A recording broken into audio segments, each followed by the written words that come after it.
Good morning, everybody. It's Mr. Gussie here. Mr. Kotler, good morning. Happy Wednesday, January 6th, 2021. Happy New Year. Happy New Year. Today at home are Rockstar Reds. We miss you. We can't wait to see you again. Today at KP are Brilliant Blues. And here's our schedule for this week. As was requested by some teachers and some students, we've highlighted the beginning of each period. Make sure that you're there at the start of the period. If you're in school, that's been fine. Those of you at home have been better about that, my understanding. So please keep it up. January celebrations.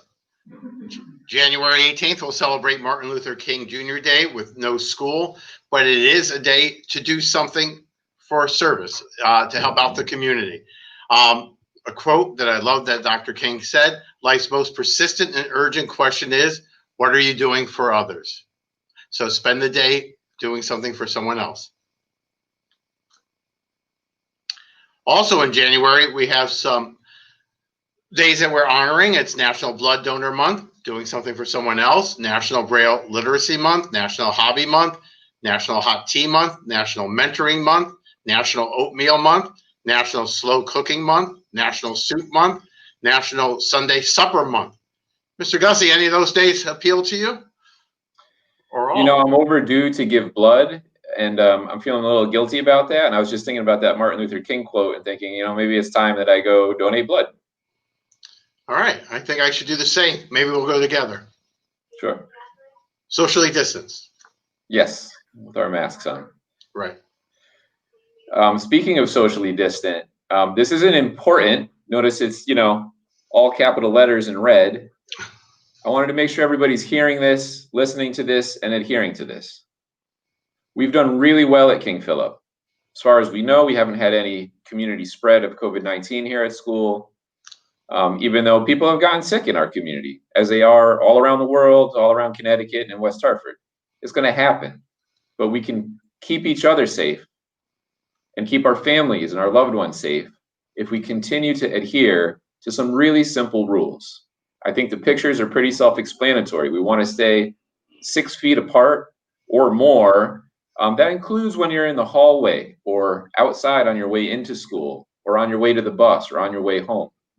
Especially if you take your mask off outside, it's critically important that you stay distant from each other. You also see the hand sanitizer. Thank you for demonstrating, Mr. Kotler. And hand washing is even preferable with warm soapy water. And as always, you have to keep your masks on when you're in the building. You notice Mr. Kotler and I don't have our masks on right now.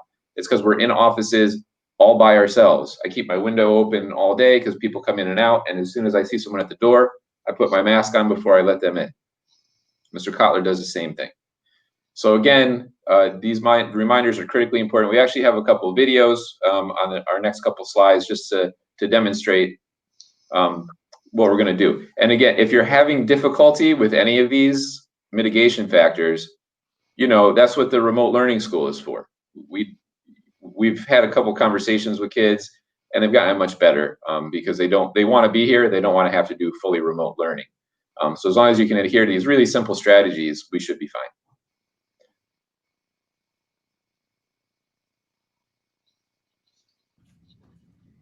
Chris is taking his mask off, and he's going to wash his hands before putting it back on. He's following instructions from the CDC about wearing his mask correctly to prevent spreading coronavirus.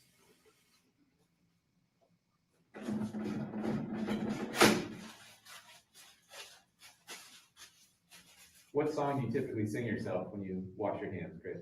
Happy birthday. All right. And now he's going to put his mask over his nose and mouth and secure it under his chin. Now that he's done that, he's going to try to fit it snugly against the sides of his face and make sure that he can breathe easily. So his mask, along with other mitigation strategies, for instance, airplane arms, will keep him and his friends and loved ones safe from coronavirus. So thank you to Chris Melic for demonstrating the appropriate way to take a mask off, put a mask back on, and making sure you have very clean hands before you're touching your mask or your face. You don't want to introduce any germs to your face. Chris did a great job. And this is where Mr. Gussie gets to say, I told you so to Mr. Kotler. And also Chris tells me in a nice way that I should be wearing my mask. Yeah, you should put up your mask. Why? You don't want anybody to get sick in case you have COVID. Oh, that's a good point. I Yeah. told you. All right, Mr. Gussie wasted no time to tell me that he told me to wear my mask. And Well, as long as, I don't want Mr. Kotler to get sick either. right, so I think it's nice that we remind each other, and in a very kind way.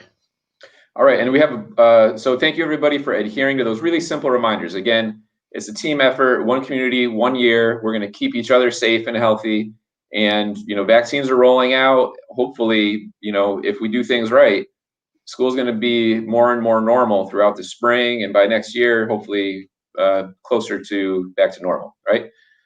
Happy birthday, all of these folks! Oh my gosh, it's a big group. This week. Thank you, Mr. Kotler. So happy birthday to everybody.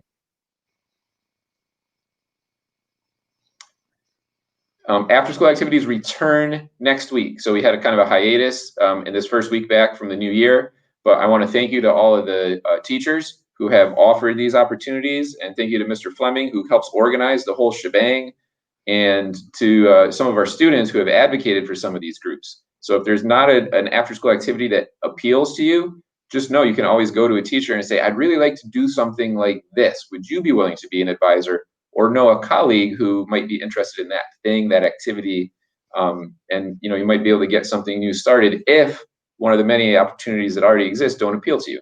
But there's a lot there, and again, we talked about sixth grade play. I think it's a 15 student limit, Mr. Kotler? Yes.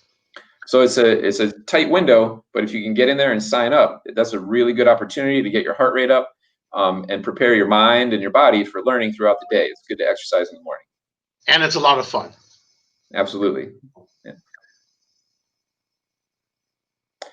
Thank you to Chris Melic for volunteering to do those videos and help us with that. Also to Ms. Ciccarello for putting the slides together. We really appreciate the work that she does all the time to help us with this. And of course, we're giving credit to where we got any images that we use. Remember, make it a great day or not. The choice is yours. So why not? Make it a great one. Have a great day. Bye, everyone.